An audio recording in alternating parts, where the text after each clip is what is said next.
በነጋታው ሰኞ ቀን ታህሳስ 24 ፌሎ የባች ፕሮግራም ነበር እና እየሄድኩኝ ወደ ፕሮግራም ልገባ ስል ዛሬ በአዲስ ቋንቋ ተሞላለህ የሚል ድምጽ ሰማሁ እና በጣም እንግዳ ነገር ነው አላቅም እኔ ያስቀኛል ሌላ ሰው በአዲስ ቋንቋ ሲናገር ድሮ ግን ያችን መንፈስ ቅዱስ ሚለውን ሳነብ ስለ ልሳን አንብቤያለሁ ናፍቄያለሁ እና ያን ድምጽ ሰማሁ እስከዛሬ ገርመኛል ሚኪ ይባላል ጓደኛዬ ሌላ የዶርሜ ልጅ ነው ዞር አልኩና ወደሱ ዛሬ ስንወጣ ልሳን እየተናገርኩ ነው ሞጣው አልኩት እና ስንገባ ነው ያልኩት ያን ድምጽ ስሰማ አላቅም ለካ የተለየ መንፈሳዊ ልምምድ የሚመስል ነው ለኔ በቃ ያኔን አስለምዶኛል አላቅም ሌላ ጌታ ሲያወራኝ አምነዋለሁ ገባው ፕሮግራም ኖርማል ፕሮግራም እየተደረገ ነው ኖርማል የፌሎ የባች ፕሮግራም ነው እየተደረገ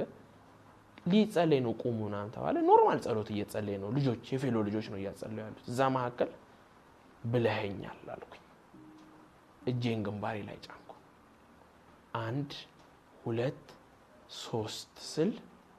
አንደበቴ ውስጥ ማላቀው ቋንቋ ገባ ራሴ ላይ እጄን ጭኜ ነው እኔ ልሳኔ ተሞላሁት መንፈስ ቅዱስ አዲስ ቋንቋን አንደበቴ ላይ ያስቀመጠው ልሳን መናገር ጀመርኩ እና እየተናገርኩ ግራ እየተጋባው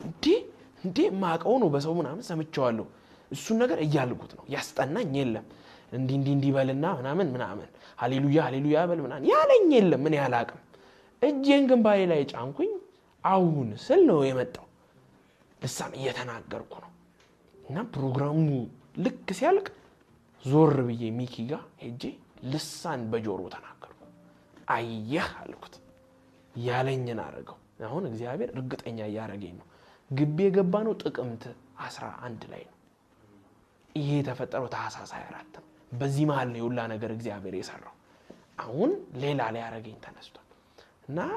በቃ ጸሎት አስወድዶኛል መንበርከክ እንድፈልግ አድርጎኛል አሁን ልሳን ጨመረበት